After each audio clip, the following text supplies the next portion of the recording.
Assalamu alaikum class 8th. Today we are going to start our lecture number 4 of chapter number 5. Our today's topic is types of variables and rules for naming variables. Students, ये एक बहुत ही important topic है और आपने इसको बहुत गौर से सुनना है। अब इसकी जो फर्स्ट टाइप है that is numeric variable, ठीक है, और सेकंड टाइप होती है स्ट्रिंग वेरिएबल। सबसे पहले हम न्यूमेरिक वेरिएबल को डिस्कस करते हैं। These are use to store numeric constants, ठीक है, ये जो है न्यूमेरिक कांस्टेंट्स को जो है वो स्टोर करने के लिए जो है वो यूज़ होती हैं। जैसे कि अभी मैंने आपको पीछे भी एग्जांपल दी। अब अगर आप इसमें देखें तो ये आपके पास जो है कुछ नंबर्स हैं, जैसे 10 है, 134 है, 12.34 एंड -3.12 है। अब ये क्या है? ये न्यूमेरिक कांस्टेंट्स हैं। अब ये जिस वेरिएबल में स्टोर होंगे तो वो वेरिएबल्स जो हैं वो न्यूमेरिक वेरिएबल्स कहलाएंगे। अब यहाँ पे अगर आप एग्जांपल देखें तो x = 25। अब इसमें जो 25 है इट इज़ अ कांस्टेंट और x इज़ अ वेरिएबल। ये देखें, x is a variable and 25 is numeric constant.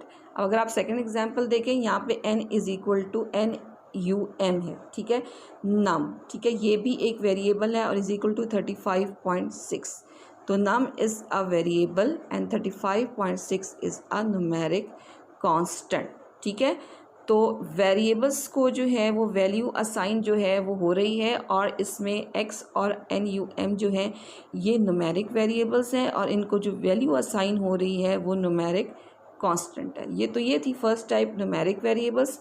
अब जो सेकंड टाइप है दैट इज स्ट्रिंग वेरिएबल्स। अब जो स्ट्रिंग वेरिएबल्स हैं, string variables are used to store sequence of characters और स्ट्रिंग्स, ठीक है। अब जो स्ट्रिंग वेरिएबल्स हैं वो स्ट्रिंग्स जो हैं उनको स्टोर करने के लिए जो है वो यूज़ होते हैं एनक्लोज्ड इन डबल कोटेशन। इससे पहले भी आपको डिस्कस जो है वो पिछले कॉन्स्टेंट्स में मैं बता चुकी हूँ कि स्ट्रिंग कॉन्स्टेंट्स जो हैं वो डबल कोट्स में जो है वो होते हैं, ठीक है। और इनको लिए जो वेरिएबल हम यूज़ करते हैं दैट इज स्ट्रिंग वेरिएबल। अब अगर आप इस एग्जाम्पल में देखें तो यहाँ पर है जी नेम दिया हुआ है वेरिएबल और इसमें जो वैल्यू स्टोर रही है डैट इज़ अहमद और ये है डबल कोट्स के अंदर। लेकिन स्टूडेंट्स ये जो आपको दिया गया है वेरिएबल नेम NAME या ये जो कंट्री है और इसमें पाकिस्तान जो है वो स्टोर हो रहा है, ये जो है इस फॉर्म में जो है वो स्टोर नहीं होता। यानी जो स्ट्रिंग वेरिएबल है उसके साथ जो है वो आपको $साइन जो है वो यूज़ करना होता है, ठीक है। यानी ये जो वेरिएबल नेम है it is not correct, it is wrong, ठीक है। अब अगर हमने इसको सही लिखना है तो डैट इज़ NAME और उसके बाद $साइन जो है वो आप यूज़ करेंगे और उसमें जो है फिर डबल कोट्स में आप लिखेंगे अहमद, ठीक है। तो ये जो है अहमद इसमें डबल कोट्स में जो है वो फिर स्टोर हो जाएगा और ये जो है करेक्ट जो है वो नेम होगा NAME और साथ में $साइन। अब अगर आप यहाँ पर देखें तो यहाँ पे कंट्री और उसके बाद ये $साइन और उसके बाद पाकिस्तान, इस तरीके से कैपिटल और उसके बाद $साइन और इस्लामाबाद। यानी जो स्ट्रिंग वेरिएबल होते हैं उनके साथ जो है वो $साइन यूज़ होता है, जबकि जो न्यूमेरिक वेरिएबल्स होते हैं जैसे कि यहाँ पर दिखाया गया है x = 25, तो इसके साथ जो है कोई $साइन जो है वो यूज़ नहीं होता। अब थोड़ी सी बात अगर आप याद रखें तो प्रोग्रामिंग लैंग्वेजेस जो हैं जो जैसे बेसिक है उसमें कुछ रूल्स होते हैं वेरिएबल्स के जो नेम हम लिखते हैं, ठीक है। जैसे यहाँ पे एक वेरिएबल का नेम था x, एक वेरिएबल का नेम था NUM नाम जो कि न्यूमेरिक वेरिएबल्स थे। इसी तरीके से स्ट्रिंग वेरिएबल हमने दिया कंट्री $साइन, कैपिटल $साइन। ये जो हम नेम जो हैं जब हम डिफ़ाइन करते हैं किसी भी वेरिएबल के तो उसकी कुछ रूल्स होते हैं, ठीक है।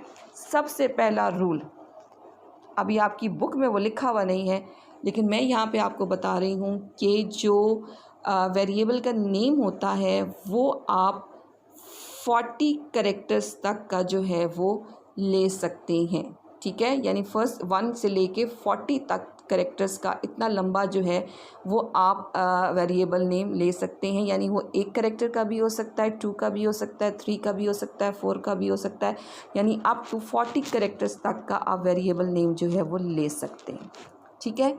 Second one rule, alphabets and numbers can be used for variables, यानी वेरिएबल नेम के लिए आप अल्फ़ाबेट्स भी यूज़ कर सकते हैं और नंबर्स भी यूज़ कर सकते हैं।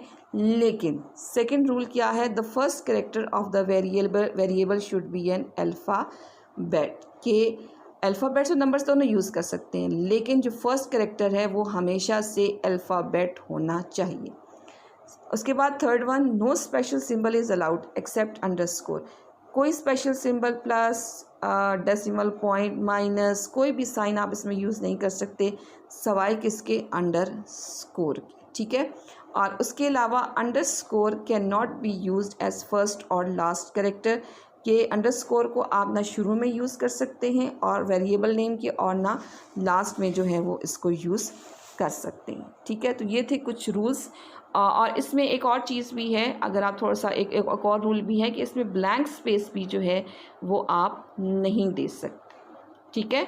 तो ये थे कुछ रूल्स जो कि बेसिक लैंग्वेज में वेरिएबल्स को डिफ़ाइन करते हुए आपको जो है वो फॉलो करने होते हैं।